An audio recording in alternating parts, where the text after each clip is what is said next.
শীত হিমেলের পরশমাখা প্রকৃতির এই দ্বীপ্রহরে দাঁড়িয়ে আমন্ত্রণ জানাচ্ছি একাদশ শ্রেণীর দূরের ও কাছের শিক্ষার্থী বন্ধুদের আমার ভার্চুয়াল ক্লাসের আজকের সাপ্তাহিক পাঠ পরিক্রমায়। শিক্ষার্থী বন্ধুরা, কুসংস্কার মানব সমাজের জন্য এক নিষ্ঠুর অভিশাপ, যার লেলিহান শিকায় দগ্ধীভূত হয় নিরপরাধ মানব সন্তান। অমানবতার চরম শিখা লঙ্ঘন করে গড়ে তোলে কলঙ্কের ইতিহাস।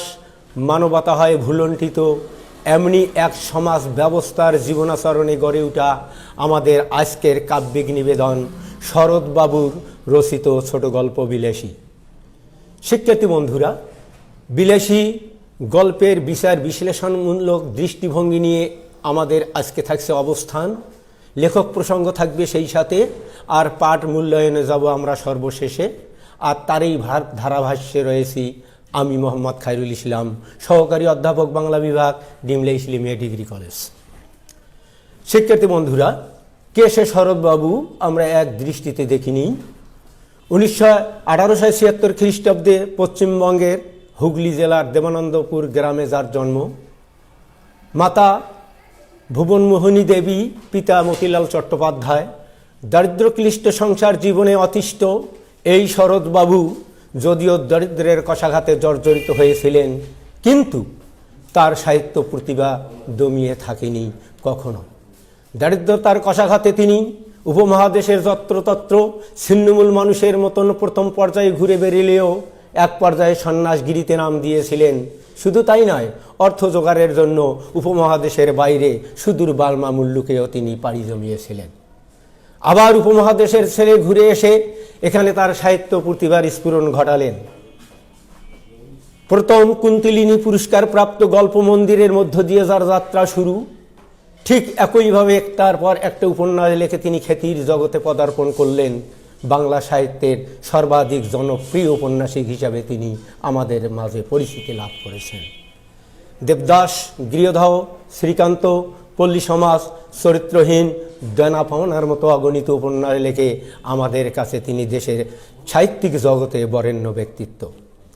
শরৎবাবুর এই সাহিত্য প্রতিভার মধ্যে যে থিম আমরা লক্ষ্য করি, তিনি তার সাহিত্যের মধ্যে উপজীব্য হিসেবে যে বিষয়টিকে টেনে এনেছেন তা হচ্ছে নারী সমাজকে, নির্যাতিত, নিপীড়িত, অবহেলিত, এমনকি অস্পৃশ্য সমাজের নারীকে যথার্থ নারীর মর্যাদায় স্থান দিয়ে তিনি তার সাহিত্যের উপযোগ্য বিষয় হিসেবে তুলে ধরেছেন। শরৎবাবু নারীকে যথার্থ মর্যাদার আসনে আসীন করেছেন। আমরা তার এই অমোঘ সৃষ্টির জন্য লক্ষ্য করি ভারতীয় জগদ্ধাত্রী পুরস্কারে তিনি ভূষিত হয়েছিলেন, উপাধি পেয়েছিলেন অমর কথাশিল্পী। শুধু তাই নয়, 1923 সালে এই পুরস্কার প্রাপ্ত হওয়ার পর ঢাকা বিশ্ববিদ্যালয় 1936 সালে তাকে ডিলিট উপাধিতে ভূষিত করেন। স্বাভাবিক শিল্প জগতের পাশাপাশি অত্যন্ত উদার মানসিকতার দৃষ্টিভঙ্গি নিয়ে তিনি পরপারে পাড়ি জমান 1938 সালে নিভে যায় বাংলা সাহিত্যের একটি উজ্জ্বল নক্ষত্র। শিক্ষার্থী বন্ধুরা, আমরা এখন বিলাসী গল্পের প্রেক্ষাপট নিয়ে কথা বলছি। উত্তম পুরুষের ভাষ্যে অথবা লেখকের আত্মকথনের মধ্য দিয়ে বিবৃত হয়েছে এই গল্পটি। গল্পটির প্রেক্ষাপট নেওয়া হয়েছে ন্যাড়া নামক কোনো এক বালকের দিনমণি থেকে। এই গল্পের বিশ্লেষণে দেখা যায় কেন্দ্রীয় চরিত্রে অবস্থান করছেন বিলাসী এবং মৃত্যুঞ্জয়। দুটি চরিত্রের মধ্যে অসম পার্থক্য থাকলেও জাতিগত দিক থেকেও একই সমান্তরালে অবস্থান করে গড়ে তুলেছেন প্রেমের সমাধি।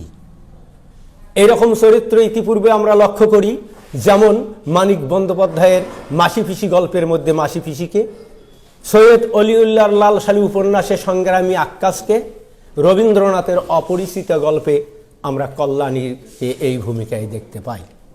শরৎবাবু নারীকে তার যথার্থ আসনে এই জন্যে স্থান দিয়েছেন, তার থিম ছিল সাহিত্যিক জীবনে hate the sin not the sinner, অর্থাৎ পাপীকে ঘৃণা করো, পাপকে ঘৃণা করো, পাপীকে নয়।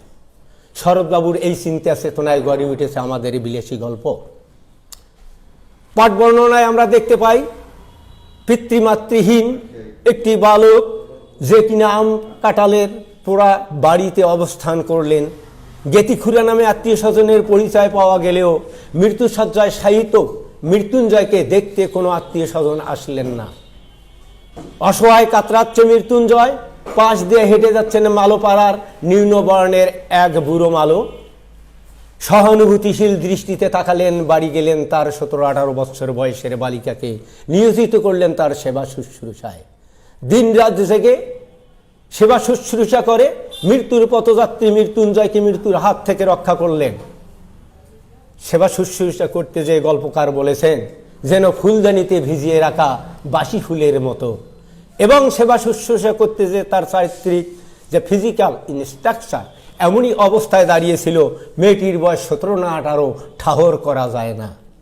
এই সেই বিলাসী যে তাকে মৃত্যুর হাত থেকে রক্ষা করেছেন, মৃত্যুঞ্জয় তার প্রতিদান হিসাবে তাকে জীবন সঙ্গী করে নিয়েছেন।